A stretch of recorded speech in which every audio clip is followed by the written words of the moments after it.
Hi friends, ఈరోజు శనివారం అండి. ఎక్కడికి వెళ్దామా అని మా మిసెస్ అడుగుతుంటే ప్రముఖ పుణ్యక్షేత్రం అయినటువంటి శ్రీ కోదండరామస్వామి టెంపుల్ అయినటువంటి ఒంటిమిట్టకు రావడం జరిగిందండి. చూడండి టెంపుల్ ఎంత బాగుందో. ఇది బయట పరిసరాలు చూడండి ఎంత పచ్చగా ఉన్నాయో.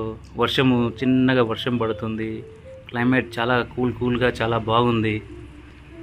చూడండి ఎంత ఆహ్లాదకంగా ఉందో. చూడండి వర్షం పడుతుంది. ఇప్పుడే మేము గుడికి రావడం జరిగిందండి. టెంపుల్ చాలా ప్లెజెంట్గా చాలా బాగుంది. ఇంకొకటి ఏంటంటే అండి, ఒంటిమిట్ట గుడి అంటే మనము దీని గురించి కొన్ని విశేషాలు మీకు నేను చెప్తాను. ఇక్కడ చూడండి శిల్పాలు వచ్చేసి ఎంత బాగా చెక్కారో. ఇది బయట మనకు స్టార్టింగ్లోనే మనకు గోపురానికి చెక్కడం జరిగిందండి. చాలా బాగుంది కదా.